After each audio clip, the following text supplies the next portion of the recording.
There's a prayer flowing from the longing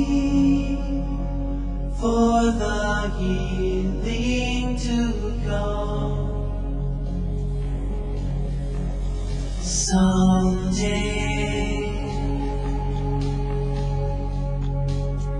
no more dark aching nights. Someday I will open your eyes. The light will come and I will set you free.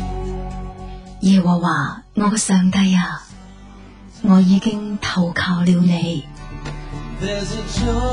求你拯救我，脫離所有追趕我的人。求你搭救我，免得佢哋像獅子一樣將我撕裂，將我撕碎嘅時候，亦冇人搭救。耶和華，我嘅上帝啊，如果我作了這事，如果我手中有罪孽，如果我以惡回報那與我為友的人，或是無故掠奪與我為敵的人，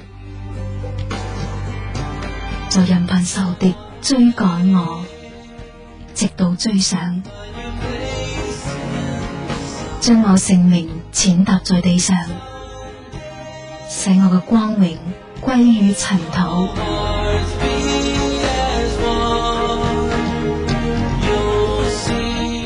耶和華，求你喺怒中起來，求你挺身而起，抵擋我敵人嘅暴怒。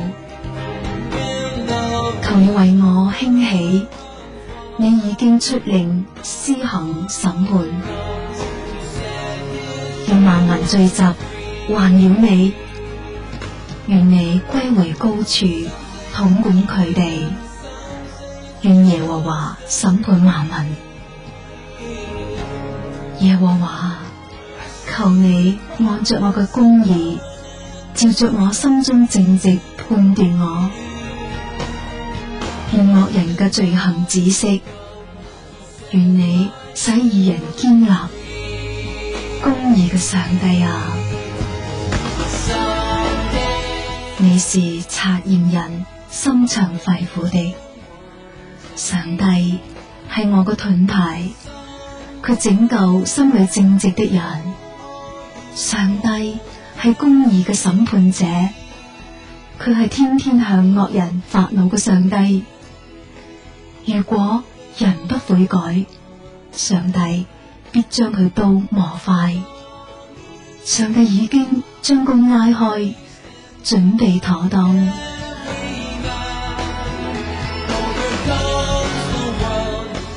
佢親自準備了致命嘅武器，佢所射嘅箭成為燃燒嘅箭。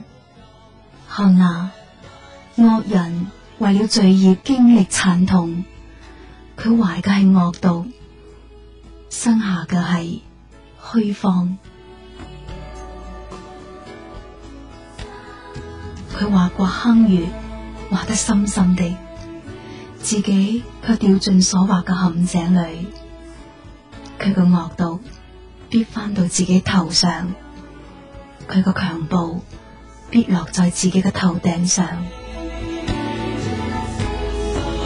我要照着耶和華嘅公義稱謝佢，歌頌至高者耶和華的名字。